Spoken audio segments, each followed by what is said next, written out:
Welcome to MPPSC study channel. आज के इस वीडियो में हम देखेंगे मध्य प्रदेश के राष्ट्रीय उद्यान, जो कि सभी एग्जाम्स के लिए बहुत ही इम्पॉर्टेंट है। अगर हम पूरे भारत की बात करें तो पूरे भारत में सबसे अधिक राष्ट्रीय उद्यान एवं अभ्यारण्य जहाँ पर है वह राज्य कौन सा है? मध्य प्रदेश। मध्य प्रदेश वह राज्य है जहाँ पर पूरे भारत में सबसे अधिक राष्ट्रीय उद्यान और अभ्यारण्य। स्टार्ट करते हैं मध्य प्रदेश के राष्ट्रीय उद्यान। राष्ट्रीय उद्यान ऐसा उद्यान या अन्य क्षेत्र होता है जिसे किसी राष्ट्र की प्रशासन प्रणाली द्वारा औपचारिक रूप से संरक्षित करा गया हो। राष्ट्रीय उद्यान एक ऐसा उद्यान जहाँ पर जीव जंतु, अनेक प्रकार के जो पशु होते हैं उनको संरक्षित किया जाता है। ऐसी जगह ये होती है राष्ट्रीय उद्यान या अन्य क्षेत्र उसको बोला जाता है। ये चीज़ आपको पता होगी। आगे देखते हैं। अलग अलग देश अपनी राष्ट्रीय उद्यानों के लिए अलग अलग नीतियाँ रखते हैं। अलग अलग देश अपनी राष्ट्रीय उद्यानों के लिए अलग अलग नीतियाँ रखते हैं, लेकिन लगभग सभी में क्षेत्रों के अन्य वन्य जीव को आने वाली पीढ़ियों के लिए संरक्षित रखना एक मुख्य ध्येय होता है। लेकिन लगभग सभी क्षेत्रों में वन्य जीव को आने वाली पीढ़ियों के लिए संरक्षित रखना एक मुख्य ध्येय होता है। आगे देखते हैं। नेशनल पार्क्स इन मध्य प्रदेश। मध्य प्रदेश भारत में कुल 12 राष्ट्रीय उद्यान है। यह सर्वाधिक राष्ट्रीय उद्यान वाला राज्य है। मध्य प्रदेश में कुल 12 राष्ट्रीय उद्यान है और यह मध्य प्रदेश सर्वाधिक राष्ट्रीय उद्यान वाला राज्य है। कान्हा किसली प्रदेश का प्रथम बाघ परियोजना में सम्मिलित राष्ट्रीय उद्यान है। कान्हा किसली प्रदेश का प्रथम बाघ परियोजना में सम्मिलित राष्ट्रीय उद्यान है। मध्य प्रदेश में सर्वाधिक बाघ कान्हा किसली राष्ट्रीय उद्यान में है। बाघों का सर्वाधिक घनत्व बांधवगढ़ उद्यान में है। बाघों का सर्वाधिक घनत्व बांधवगढ़ उद्यान में है और कान्हा किसली प्रदेश का प्रथम बाघ परियोजना में सम्मिलित राष्ट्रीय उद्यान है। आगे देखते हैं। प्रदेश में चीतल सर्वाधिक संख्या में पाए जाने वाला प्राणी है। प्रदेश में चीतल सर्वाधिक संख्या में पाए जाने वाला प्राणी है। मध्य प्रदेश की रीवा को सफ़ेद शेरों की जन्मभूमि भी कहा जाता है। मध्य प्रदेश के रीवा को सफ़ेद शेरों की जन्मभूमि भी कहा जाता है। मध्य प्रदेश में 1974 से वन्य जीव संरक्षण अधिनियम लागू है। 1974 से, ये भी बहुत ज़्यादा इम्पॉर्टेंट है कि मध्य प्रदेश में 1974 से वन्य जीव संरक्षण अधिनियम लागू है। देखते हैं। फर्स्ट है कान्हा किसली राष्ट्रीय उद्यान। कान्हा किसली राष्ट्रीय उद्यान मंडला जिले के अंतर्गत आता है। कान्हा किसली राष्ट्रीय उद्यान मंडला जिले के अंतर्गत आता है। यह लगभग 940 वर्ग किलोमीटर में फैला हुआ है। कान्हा किसली राष्ट्रीय उद्यान मंडला जिले के अंतर्गत आता है और यह लगभग 940 वर्ग किलोमीटर में फैला हुआ है। यह मध्य प्रदेश का सबसे बड़ा राष्ट्रीय उद्यान है। कान्हा किसली राष्ट्रीय उद्यान मध्य प्रदेश का सबसे बड़ा राष्ट्रीय उद्यान है। आगे देखते हैं। इसे सन 1933 में अभ्यारण्य तथा 1955 में नेशनल पार्क बनाया गया। कान्हा किसली राष्ट्रीय उद्यान को 1933 में अभ्यारण्य बनाया गया और 1955 में नेशनल पार्क बनाया गया। तो पूछा जा सकता है कि कान्हा किसली राष्ट्रीय उद्यान वर्ष 1933 में अभ्यारण्य बना और 1955 में राष्ट्रीय उद्यान बना। कान्हा किसली राष्ट्रीय उद्यान को 1974 में बाघ परियोजना में शामिल किया गया। ये भी बहुत ज़्यादा इम्पॉर्टेंट है।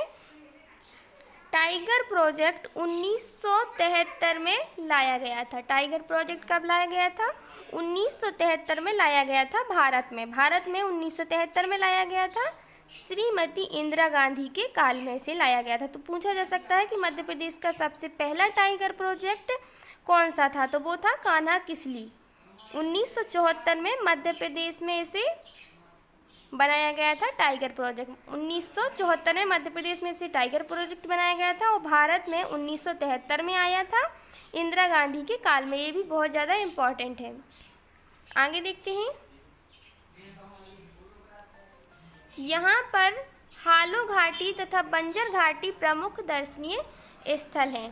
कान्हा किसली राष्ट्रीय उद्यान में यहाँ पे हालो घाटी तथा बंजर घाटी प्रमुख दर्शनीय स्थल है। इस राष्ट्रीय उद्यान में वर्ल्ड बैंक की सहायता से पार्क इंटर प्रिवेंशन योजना चल रही है। कान्हा किसली राष्ट्रीय उद्यान में वर्ल्ड बैंक की सहायता से पार्क इंटर प्रिवेंशन योजना चल रही है। आगे देखते हैं, अगला राष्ट्रीय उद्यान है पन्ना राष्ट्रीय उद्यान। पन्ना राष्ट्रीय उद्यान ये भी बहुत ज़्यादा इम्पोर्टेंट है। पन्ना राष्ट्रीय उद्यान मध्य प्रदेश के बुंदेलखंड क्षेत्र के पन्ना एवं चितरपुर में फैला हुआ है। पन्ना राष्ट्रीय उद्यान मध्य प्रदेश के बुंदेलखंड क्षेत्र के पन्ना एवं छतरपुर में फैला हुआ है। इसका क्षेत्रफल कितना है? 543 वर्ग किलोमीटर है। पन्ना राष्ट्रीय उद्यान का क्षेत्रफल 543 वर्ग किलोमीटर है। इस राष्ट्रीय उद्यान की स्थापना कब हुई? 1981 में, 1981 में हुई थी। पन्ना राष्ट्रीय उद्यान की स्थापना 1981 में हुई थी। इसे 1994 में बाघ परियोजना में शामिल किया गया था। इसे 1994 में बाघ परियोजना में शामिल किया गया था पन्ना राष्ट्रीय उद्यान को। इसे 1994 में बाघ परियोजना में शामिल किया गया था और इसकी स्थापना 1981 में हुई थी। ये जो पन्ना राष्ट्रीय उद्यान है फेमस किस लिए है? तो पन्ना राष्ट्रीय उद्यान में रेप्टाइल पार्क स्थित है। पन्ना राष्ट्रीय उद्यान में रेप्टाइल पार्क स्थित है। तो पूछा जा सकता है कि कहाँ पर रेप्टाइल पार्क वाला राष्ट्रीय उद्यान कौन सा है? रेप्टाइल पार्क वाला राष्ट्रीय उद्यान कौन सा है? तो वो कौन सा है? पन्ना राष्ट्रीय उद्यान। आगे देखते हैं, अगला है सतपुड़ा राष्ट्रीय उद्यान। सतपुड़ा राष्ट्रीय उद्यान होशंगाबाद जिले के अंतर्गत आता है। सतपुड़ा राष्ट्रीय उद्यान होशंगाबाद जिले के अंतर्गत आता है। इसका क्षेत्रफल 525 वर्ग किलोमीटर है। सतपुड़ा राष्ट्रीय उद्यान का क्षेत्रफल कितना है? 525 वर्ग किलोमीटर है। इस राष्ट्रीय उद्यान की स्थापना 1983 में हुई थी। सतपुड़ा राष्ट्रीय उद्यान की स्थापना 1983 में हुई थी। सतपुड़ा नेशनल पार्क में कृष्ण मृगों की संख्या अधिक है। सतपुड़ा राष्ट्रीय उद्यान में कृष्ण मृगों की संख्या अधिक है।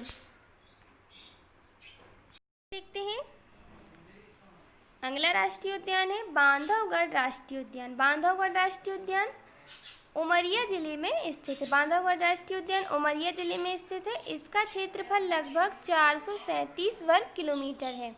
इसका क्षेत्रफल बांधवगढ़ राष्ट्रीय उद्यान का क्षेत्रफल 437 वर्ग किलोमीटर है और यह उमरिया जिले में स्थित है। इस राष्ट्रीय उद्यान की स्थापना 1968 में हुई थी। बांधवगढ़ राष्ट्रीय उद्यान की स्थापना 1968 में हुई थी। आगे देखते हैं, अगला राष्ट्रीय उद्यान है माधव राष्ट्रीय उद्यान। माधव राष्ट्रीय उद्यान शिवपुरी जिले में के अंतर्गत आता है। माधवगढ़ राष्ट्रीय उद्यान शिवपुरी जिले के अंतर्गत आता है। इस उद्यान से राष्ट्रीय राजमार्ग 3 आगरा मुंबई गुजरता है। माधव राष्ट्रीय उद्यान से आगरा मुंबई गुजरता है। राजमार्ग 3 आगरा मुंबई गुजरता है और जॉर्ज कैसल भवन यहीं पर है। माधव राष्ट्रीय उद्यान में जॉर्ज कैसल भवन भी यही माधव राष्ट्रीय उद्यान में ही है। इसका क्षेत्रफल 354 वर्ग किलोमीटर है। माधव राष्ट्रीय उद्यान का क्षेत्रफल कितना है? 354 वर्ग किलोमीटर है और इस राष्ट्रीय उद्यान की स्थापना 1958 में हुई थी। माधव राष्ट्रीय उद्यान की स्थापना कब हुई थी? 1958 में हुई थी। आगे देखते हैं, अगला उद्यान है पेंच राष्ट्रीय उद्यान। पेंच राष्ट्रीय उद्यान यह सिवनी छिंदवाड़ा जिले तथा महाराष्ट्र के कुछ हिस्सों में फैला हुआ है। पेंच राष्ट्रीय उद्यान सिवनी छिंदवाड़ा जिले तथा महाराष्ट्र के कुछ हिस्सों में भी फैला हुआ है। इस राष्ट्रीय उद्यान का नामकरण इसे 2 भागों में बांटने वाली पेंच नदी के नाम पर हुआ है। तो 2 भागों में कौन बांटता है इसको? पेंच नदी बांटती है और पेंच राष्ट्रीय उद्यान का नामकरण पेंच नदी के नाम पर हुआ है। आगे देखते हैं, वर्ष 1977 में 449.39 वर्ग किलोमीटर अभ्यारण्य क्षेत्र घोषित किया गया। वर्ष 1977 में इसे 449.39 वर्ग किलोमीटर अभ्यारण्य क्षेत्र घोषित किया गया और 1983 में इसमें 292.850 वर्ग किलोमीटर क्षेत्र को पेंच राष्ट्रीय उद्यान बनाया गया। 1983 में इसे पेंच राष्ट्रीय उद्यान बनाया गया था। इस राष्ट्रीय उद्यान में मोगली लैंड क्षेत्र तथा वाटर राफ्टिंग सुविधा भी है। इस राष्ट्रीय उद्यान में पेंच राष्ट्रीय उद्यान में मोगली लैंड क्षेत्र तथा वाटर राफ्टिंग सुविधा भी यहीं पर है। 1993 में देश का सर्वश्रेष्ठ टाइगर रिजर्व होने का गौरव किसे प्राप्त है? पेंच के नाम पर है। 1993 में देश का सर्वश्रेष्ठ टाइगर रिजर्व होने का गौरव पेंच के नाम पर है। ये देखते हैं, अगला उद्यान है फॉसिल जीवाश्म राष्ट्रीय उद्यान। फॉसिल जीवाश्म राष्ट्रीय उद्यान यह मंडला डिंडोरी जिले में है। क्षेत्रफल की दृष्टि से मध्य प्रदेश का सबसे छोटा राष्ट्रीय उद्यान है। फॉसिल जीवाश्म राष्ट्रीय उद्यान क्षेत्रफल की दृष्टि से मध्य प्रदेश का सबसे छोटा राष्ट्रीय उद्यान है और यह मंडला डिंडोरी जिले में है। इसका क्षेत्रफल लगभग 0.27 वर्ग किलोमीटर है। इसका क्षेत्रफल कितना है? 0.27 वर्ग किलोमीटर है। आगे देखते हैं, इस राष्ट्रीय उद्यान की स्थापना 1963 में हुई थी। फॉसिल जीवाश्म राष्ट्रीय उद्यान की स्थापना कब हुई थी? 1963 में हुई थी। इस उद्यान में पादपों तथा जंतुओं के जीवाश्म पाए जाते हैं। फॉसिल राष्ट्रीय उद्यान में पादपों तथा जंतुओं के क्या पाए जाते हैं? जीवाश्म पाए जाते हैं। आगे देखते हैं, अगला राष्ट्रीय उद्यान है संजय राष्ट्रीय उद्यान। संजय राष्ट्रीय उद्यान ये भी बहुत ज़्यादा इम्पोर्टेंट है। संजय राष्ट्रीय उद्यान सीधी जिले के अंतर्गत आता है। संजय राष्ट्रीय उद्यान सीधी जिले के अंतर्गत आता है। इसका क्षेत्रफल 466.657 वर्ग किलोमीटर है। आगे देखते हैं, इस राष्ट्रीय उद्यान की स्थापना 1981 में हुई थी। इस राष्ट्रीय उद्यान की भी स्थापना 1981 में हुई थी। सन 2000 में मध्य प्रदेश के विभाजन के बाद इसका एक बड़ा भाग छत्तीसगढ़ राज्य के पास चला गया। सन 2000 में मध्य प्रदेश के विभाजन के बाद इसका एक बड़ा भाग कहाँ चला गया? छत्तीसगढ़ राज्य के पास चला गया। आगे देखते हैं, अगला है वन विहार। वन विहार राष्ट्रीय उद्यान भोपाल जिले के अंतर्गत आता है। वन विहार राष्ट्रीय उद्यान भोपाल जिले के अंतर्गत आता है और इसका क्षेत्रफल 4.452 वर्ग किलोमीटर 4.452 वर्ग किलोमीटर है। आगे देखते हैं, वन विहार की शानदार खासियतों की वजह से इसे 18 जनवरी 1983 को राष्ट्रीय उद्यान का दर्जा मिल गया। वन विहार की खासियतों की वजह से 18 जनवरी 1983 को वन विहार को राष्ट्रीय उद्यान का दर्जा प्राप्त हुआ। आगे देखते हैं, अगला राष्ट्रीय उद्यान है, ये बहुत ज़्यादा इम्पोर्टेंट है, ओमकारेश्वर राष्ट्रीय उद्यान। ओमकारेश्वर राष्ट्रीय उद्यान खंडवा जिले के अंतर्गत आता है। ओमकारेश्वर राष्ट्रीय उद्यान खंडवा जिले के अंतर्गत आता है और इसका क्षेत्रफल लगभग 246.44 वर्ग किलोमीटर है। आगे देखते हैं, अगला है डायनासोर जीवाश्म राष्ट्रीय उद्यान। डायनासोर जीवाश्म राष्ट्रीय उद्यान धार जिले के अंतर्गत आता है। धार जिले के अंतर्गत आता है और इसका क्षेत्रफल कितना है? 0.897 वर्ग किलोमीटर है। आगे देखते हैं, अगला राष्ट्रीय उद्यान है कूनो राष्ट्रीय उद्यान। कौन सा? कूनो राष्ट्रीय उद्यान। मध्य प्रदेश सरकार ने हाल ही में फूलों को राष्ट्रीय उद्यान घोषित किया। मध्य प्रदेश सरकार ने यहाँ पर कूनो होगा, कूनो को राष्ट्रीय उद्यान घोषित किया। इसमें 404 वर्ग किलोमीटर के क्षेत्र को शामिल किया गया है। इस राष्ट्रीय उद्यान में 404 वर्ग किलोमीटर के क्षेत्र को शामिल किया गया है। आगे देखते हैं, कूनो राष्ट्रीय उद्यान घोषित किए जाने के बाद गुजरात के गिर से एशियाई शेरों को कूनो में स्थानांतरित किया जा सकता है।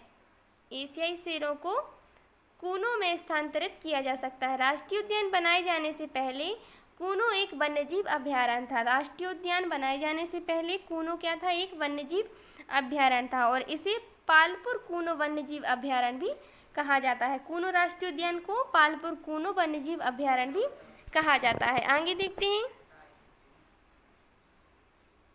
यह मध्य प्रदेश के श्योपुर जिले में स्थित है और यह लगभग 900 वर्ग किलोमीटर के क्षेत्र में फैला हुआ है। मध्य प्रदेश के श्योपुर जिले में स्थित है और 900 वर्ग किलोमीटर क्षेत्र में फैला हुआ है। 1981 में इस वन्यजीव अभयारण्य के लिए 344.68 वर्ग किलोमीटर का क्षेत्र निश्चित किया गया था। बाद में इस क्षेत्र में वृद्धि की गई। इस वन्यजीव अभयारण्य में भारतीय भेड़िया, बंदर, भारतीय तेंदुआ तथा नीलगाय जैसे जानवर पाए जाते हैं। इस वन्यजीव अभयारण्य में भारतीय भेड़िया, बंदर, भारतीय तेंदुआ तथा नीलगाय जैसे जानवर पाए जाते हैं कूनो अभयारण्य में। ओके फ्रेंड्स, आज के लिए इतना ही। हम मिलेंगे अगले वीडियो में।